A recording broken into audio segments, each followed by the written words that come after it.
City news पहुंचाएगा आप तक हर खबर।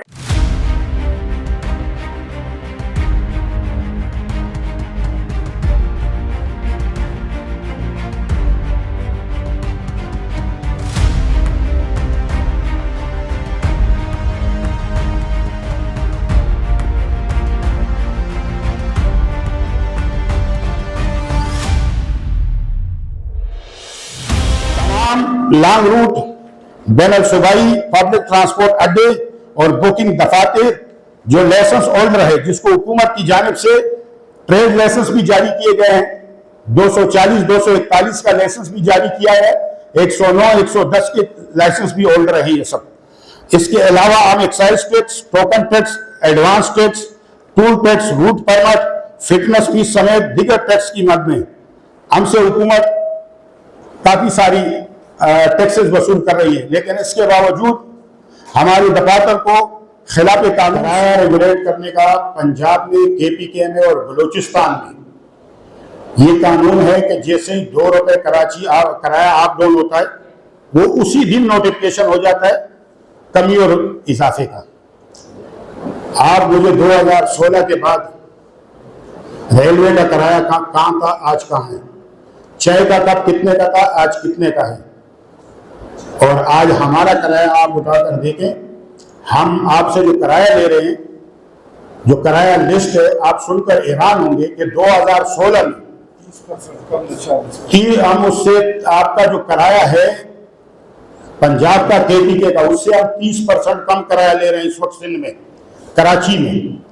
और 2016 के बाद हमारा जो डीजल की कीमतें हैं, जो 62 रुपए से चलकर 310 रुपए तक गई, उसके बाद आप मुझे बता दें कि हमने कौन से किराए में इजाफा किया है। ठीक है, हमने सहूलत दी है। हमने कोरोना में 2 सीटों पे 1 पैसेंजर लेकर गया है, कोई बता दें कि मुझसे इजाफी किराया दिया है, आप पूछ लें। और ये मैंने कोर्ट में स्टेटमेंट दिया था, आपके सामने नहीं कह रहा हूं, हम कोर्ट में स्टेटमेंट दिया था। हमने 2 सीटों पे 1 पैसेंजर लेकर गए हैं, यानी हमने अपने 50 सीटर गाड़ी में 25 अफराद लेकर गए। न सुनने वाले कानों, न देखने वाले आंखों, शऊर से आरी हमारे हुक्मरान को हमारी दिल की आवाज अच्छे अंदाज में बराए मेहरबानी आप उसको पेश करें। कुछ अरसा कबल PTA मास ट्रांजिट हुकाम ने ट्रांसपोर्टों के खिलाफ क्रैक डाउन किया हुआ है, जो कि बिल्कुल नाजायज है। हम भी इस मुल्क के शहरी हैं, हमें भी सुनने का मौका दिया जाए। अगर खुदा न खास्ता में कोई कसूर है तो बताया जाए, फिर डंडा चलाएं।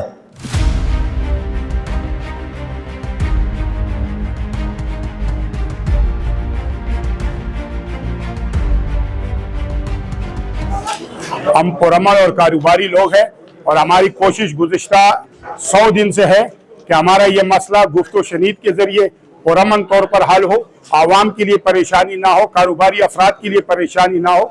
लेकिन जब हम खुद परेशान होंगे तो फिर ये परेशानी का सबब बनेगा। हमारे ट्रांसपोर्ट बरादरी एहतजाज भी करेगी, धरना भी देगी, अपनी गाड़ियां भी खड़ी करेगी, चाहे हमें हाईवे बंद करने हुए, मोटरवे बंद करने हुए, अपनी गाड़ियां जहां खड़ी करनी हुए हम उसका टैक्स देते हैं, हम अपनी गाड़ियां वहां खड़ी कर देंगे।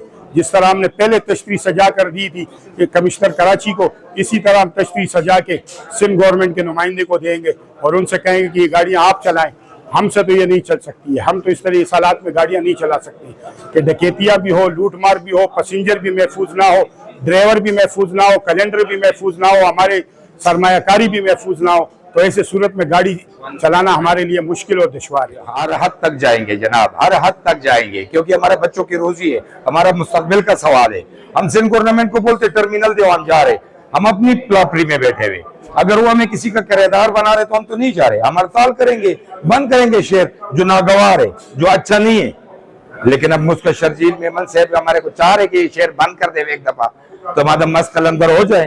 तो हम भी बोलते, पहले तो हम इनकार कर रहे कि नहीं करो, लेकिन ऐसा अवैध शाह साहब ने भी किया, कोरोना के टाइम में हमने सुपर हाईवे बंद करके दिखाया, पूरा शहर जाम कर दिया, फिर अड्डे खुल गए। अब दोबारा उस बात का इंतजार है जी। सर, सिंध गवर्नमेंट से अब आपका आखिरी मुतालबा क्या है? हमारा आखिरी मुतालबा यही है कि यहाँ टर्मिनल बना के दे, और जब तक टर्मिनल नहीं है हम अपने पॉइंट से चलेंगे कराची शहर से। इनकी एक और बदमाशी आपको बता दूं, एक सुराबगुड़ का बोल दिया कि सुराबगुड़ से चलो शहर से बाहर है। अब एक जो कराची टर्मिनल है, उस कराची टर्मिनल के अलावा सुराबगुड़ में काफी सारे टर्मिनल है, बोलते सब बंद करो, उसका किराएदार बनो, क्योंकि वो भत्ता दे रहे, लिफाफा पहुंचा रहे, हम लिफाफा नहीं दे रहे। बिस्मिल्लाहिर्रहमानिर्रहीम। हमारा बुनियादी मकसद ये है, जो हम पूरे पाकिस्तान की सतह पर ये बात कर रहे हैं, कि आप कराची से जब बाहर जाएंगे, सक्कर से लेकर और कश्मीर तक हर शहर के अंदर बस टर्मिनल है। लाहौर हो, फैसलाबाद हो, पिंडी हो, इस्लामाबाद हो, कोई भी जगह है, वहाँ के ऊपर बस टर्मिनल हैं, और आवाम जो है अपने शहर में उन्हीं टर्मिनल में बैठती है और कराची और हर जगह जाती है। एक कराची वाहिद जो कि 3 करोड़ आबादी का शहर है, इसके अंदर बस टर्मिनल कोई भी नहीं है गवर्नमेंट का। और गवर्नमेंट से हमने कई दफा केसों में भी ये बात की है, उन्होंने बोला सर माजरत है, हमारे पास जगह नहीं है, हमारे पास फंड नहीं है। हमने कहा हम करते हैं सारा, और इस बात के ऊपर हमारा केस भी हम जीते हैं। हम चाहते हैं कि या तो कराची में टर्मिनल बना के दिया जाए हमको सरकारी सतह पे, तो हम अपनी प्राइवेट टर्मिनल कोई नहीं बनाएंगे। लेकिन अगर टर्मिनल नहीं बनाते तो गाड़ियों को इजाजत दी जाए, ताकि जो गाड़ियों की जगह है वहाँ आके और आवाम को यहाँ से अपने लेके जा सके।